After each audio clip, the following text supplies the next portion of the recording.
having a small problem in the 1800 gallon.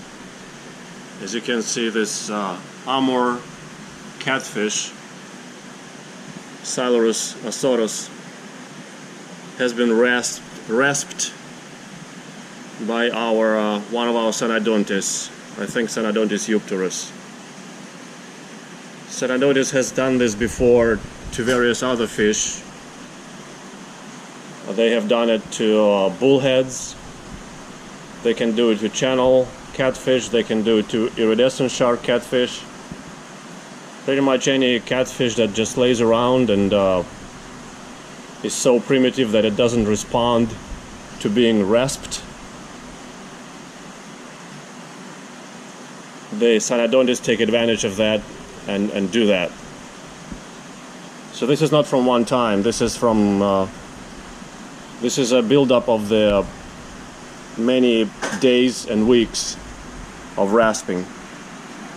Little by little, they remove the slime first, then the skin starts. They remove the slime enough times that the skin starts to peel off, and then even the flesh gets exposed, and they keep rasping unless the fish swims away or objects. This is our female Amur catfish, as I said. Males are more particulate. As you can see, we have 2 males in there and they're intact. So my advice has always been to closely watch if you have Synodontis with even much larger but peaceful and primitive sedentary fish, because Synodontis will try and augment their diet by rasping on them.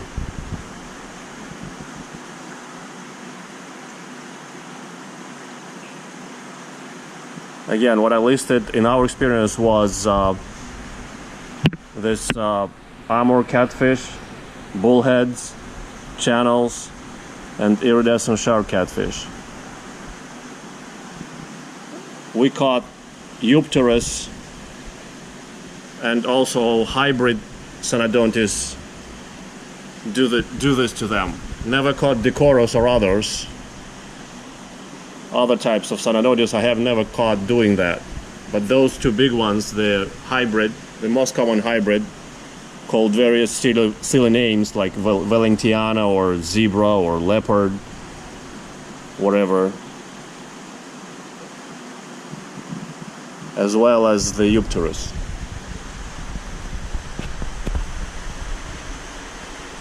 That's the other male, he's okay. Yeah, I've seen them do this even to the irwini, even though they're heavily plated. But I've seen them do this to irwini as well.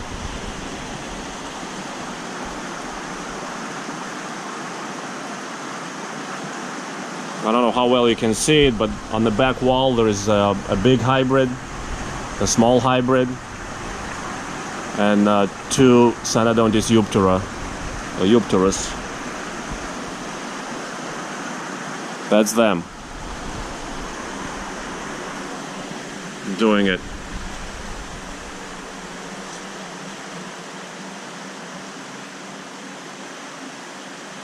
One of the irwinis had a little nick or a scrape or a rasped spot on the back I saw once.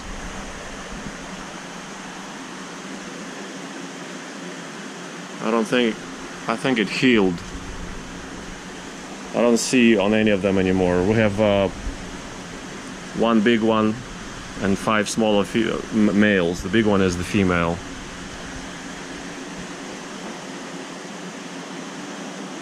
They're all the same age. The irwinis are.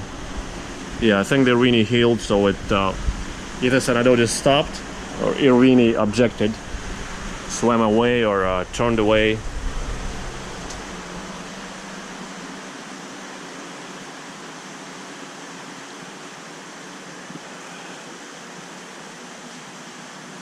It's funny that on the bullheads, the Synodontis also chose that spot right there. behind the head, on one side where the muscle attaches to the head, to the cranial shield.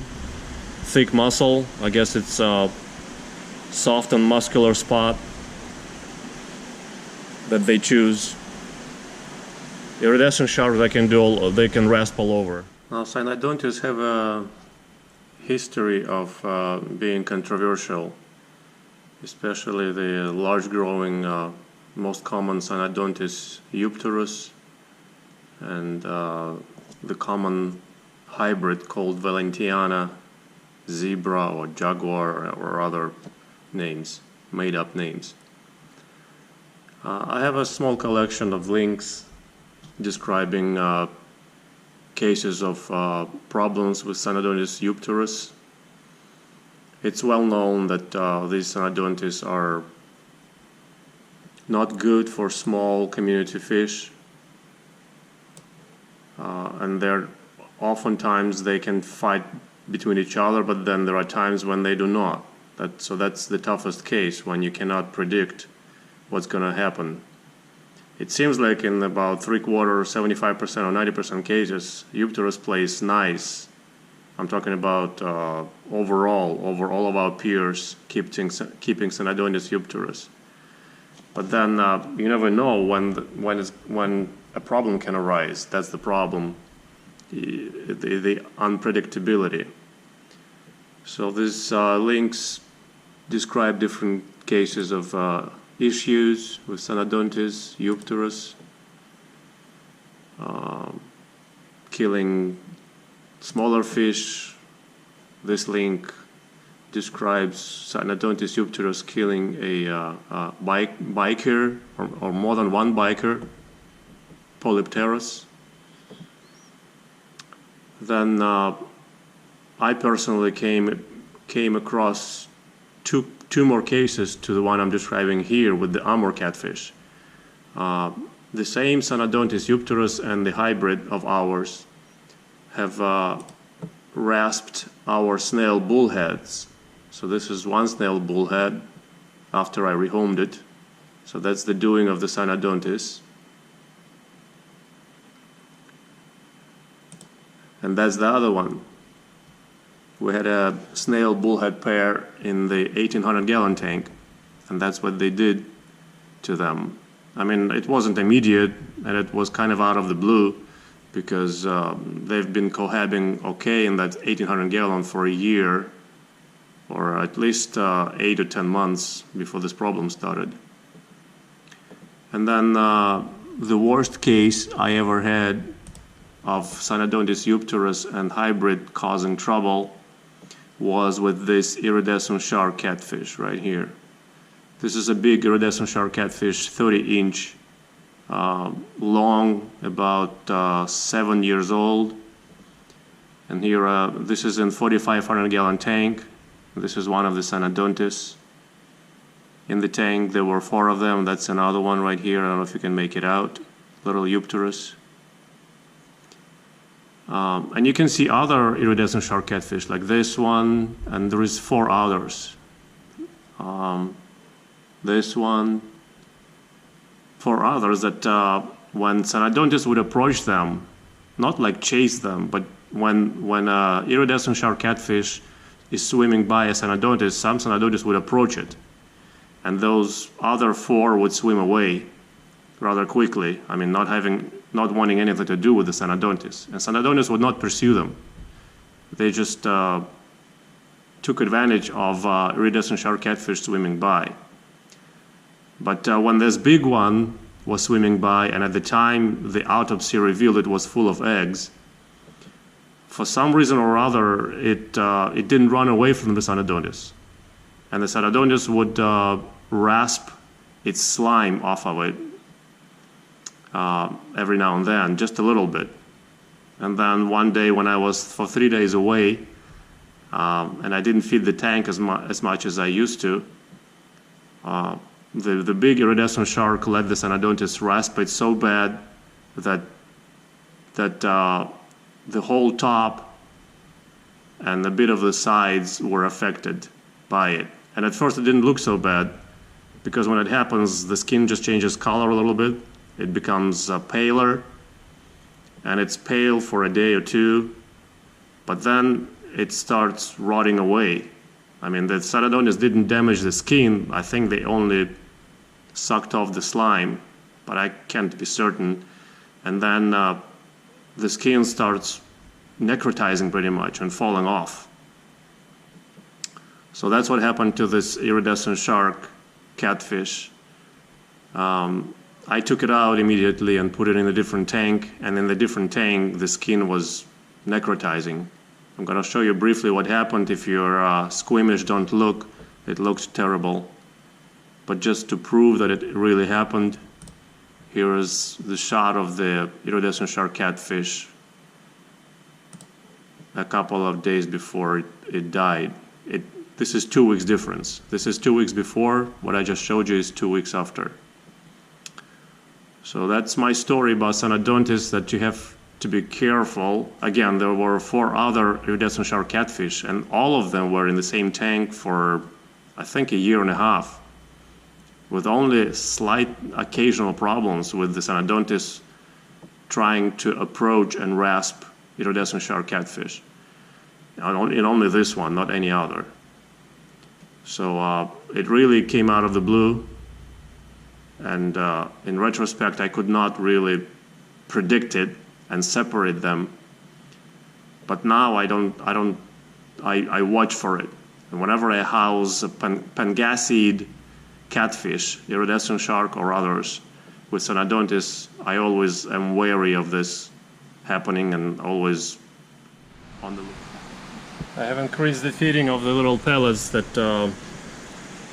Synodontis eat, and the catfish, the Amur catfish, started to heal. This is about 3 or 4 days later.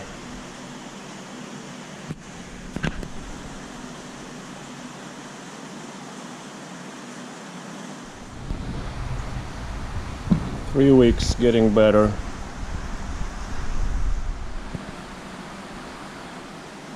This is in a few more days.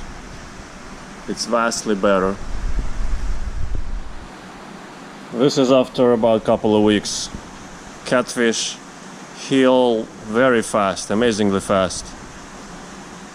For example, versus giant gourami story, which is also on my channel, this healing speed is about 3 to 4 times faster. And that's not only based on this catfish alone, just from my general observations based on many catfish and many other non-catfish.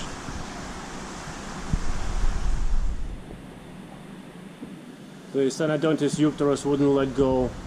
They started doing this to this female Amur catfish again, so I had to take it out of that 1800 gallon and put it here to recover the rest, the same spot again, pretty bad. And they actually started doing the same thing on this little male. You can see the same spot. I caught them in the action. I saw them do this.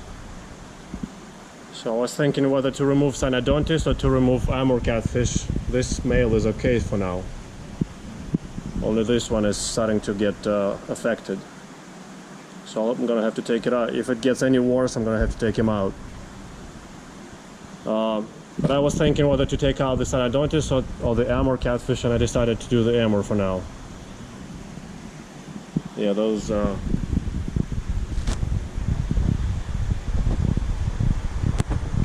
buttholes are over there by the back wall. I don't know if you'll see them. Dark fish against a dark wall. There they are. As soon as an Amur catfish swims by, they pursue it from any angle or any direction and try to rasp it. If it keeps swimming, or if it swims away with a purpose, they just seize, of course. But if it doesn't, they just keep doing what they're doing.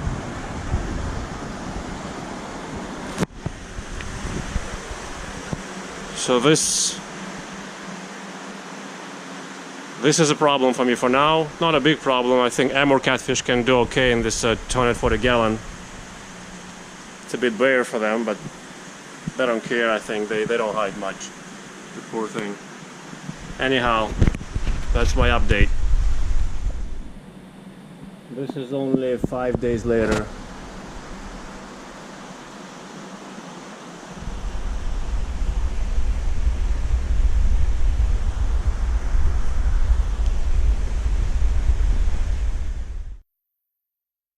Two days later.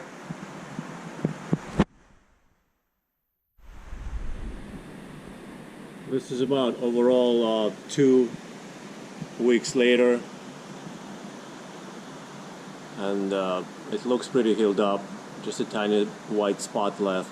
Everything else has skinned over and looks healthy, more or less.